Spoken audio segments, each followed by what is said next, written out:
Muraho neza, mbashimiye yuko murimo kunyumva. Niba ari ubwa mbere ugeze kuri iyi channel yacu y'ukuri kutavugwa, kanda like, subscribe ndetse n'ukundogera kugira ngo ubashe kubona ibiganiro byacu y'amasomo yacu mashya tuba twasizeho y'urukundo n'imibanire.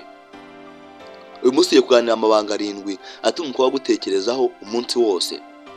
Ushobora kutabyumva ariko hari abantu ubona bakundwa cyane ku buryo uwo bakundana uramutekerezaho umunsi wose. Ibi ntibiterwa n'amafaranga cyangwa uburanga, ahubwo biterwa n'imyitwarire n'uburyo wubaka umubano urambye. Niba ushaka urukundo rurambye cyangwa ushaka kubaka urukundo rurambye, ibanga rya 7 babigufashamo rwose, ntugire ikibazo. Wowe icyo usaba gukurikira video kujya ku musozo, urushaho gusobanukirwa ndetse no kumenya byimbitse. Muri Bibiliya haranditse ngo mwereke abandi ibyo mwifuza ko namwe babagirira. Aho ni Luka. Urukundo rutangira iyo wubashye kandi ukita ku wundi muntu nk'uko nawe wifuza yuko bakwitaho. Reka dutangire. Ikintu cya mbere, jya umutega amatwi igihe muvugana.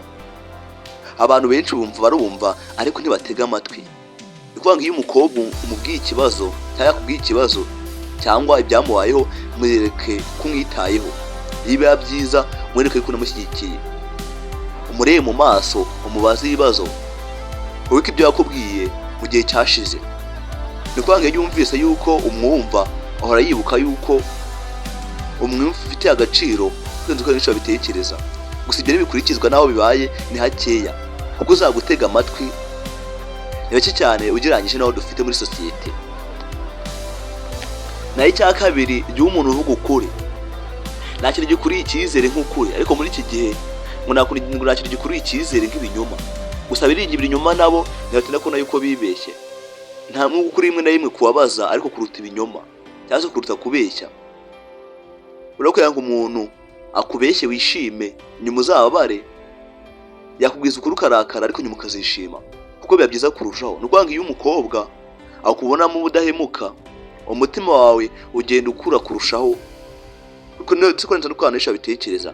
Muri Bibiliya haranditse ngo mwambure ibinyoma muvugana ukuri. Aho ni Efeso 4:25. Gusa muri iki gihe ngo wamburana ukuri ahubwo bakavugana ibinyoma. Gute bwisanze ahantu aho Imana yaha ibintu biri ku murongo, ahubwo bakikora exchange. Naho icya gatatu, mwereka yuko umushyigikiye. Ni ukuvuga ngo iyo afite ikibazo, jya uba uwa mbere kumutera imbaraga ndetse n'imbaduko. Iyo afite inzozi, mwereke yuko umushyigikiye mu byo ari gukora cyangwa mu byo arimo. Ibyo bizamutera imbaraga kandi biteye n'umuhate, mubitere kuwukunda cyane kurenza uko wabitekereza. Ni ukuvuga ngo iyo umuntu ateye mugenzi we imbere, ntabwo yibajyana uko byagenda kose. Gusa muri iki gihe bizakurwa gakeya, naho bizagaragara ni hakeya. Gusa ababikora ni intwari cyane kurenza uko wabitekereza. Naho icya kane, ntukamwandikire gusa igihe ufite icyo umushakaho. Hari abasore bandikira abakobwa igihe yarambiwe cyangwa se igihe yabuze icyo akora, cyangwa se igihe afite ikibazo. Ariko kuri jya umwandikira umubaza uko ameze, nta yindi mpamvu ibiguteye, kubera ko nubikora azabona yuko umwitayeho, kandi ikindi azashobora kugukunda kurenza uko wabitekereza. Ibyo bituma yumva ko umwitayeho mu by'ukuri, kandi ikindi yuko umfite agaciro kuri kurenza uko wanisha bitekereza. Bitandukanye n'igihe wamwandikira warambiwe cyangwa se hari icyo umukeneyeho.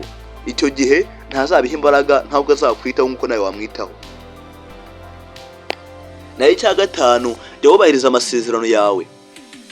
Ni ukuvuga ngo niba uvuze ko uzamuhamagara, ubikore nk'uko wabivuze koko.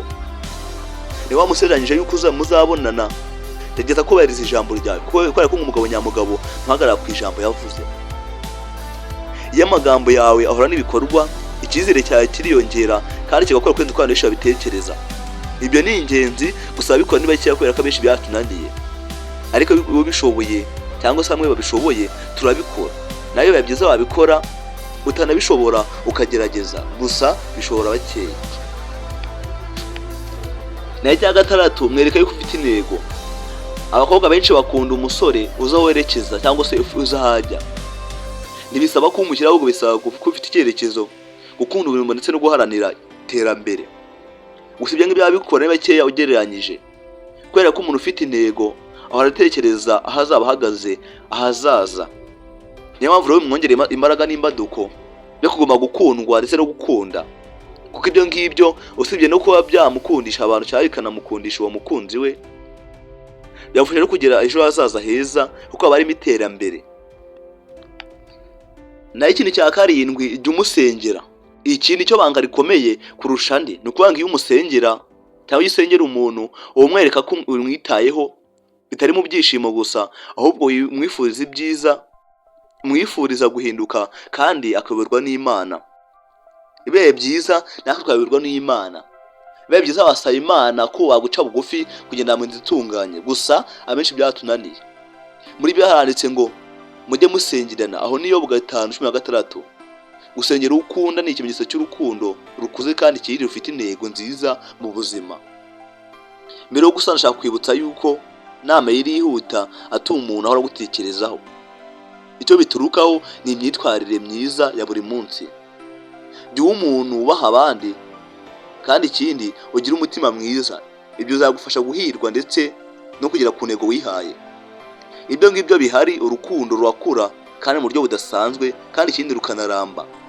Niba iyi video yagufashije, kanda like, subscribe ndetse no kunzogera. Wandike muri comment icyagukoze ku mutima. Nirihe banga muri anga arindwi wowe ukunda kurusha ayandi? Murakoze cyane kubana nanjye, ni nk'ukomeye cyane. Bisabe ko mu yindi video nzabwiye ibimenyetso 8 by'uko umukobwa gutekerezaho ariko yifuza kukubera umugore. Cyangwa gushishikariza ntuzacikwe kubera ko azaba ari umuriro kwenza uko abitekereza. Imana ibarinde kandi bahe umugisha. Nk'ibisanzwe ni Prince Umuragwa.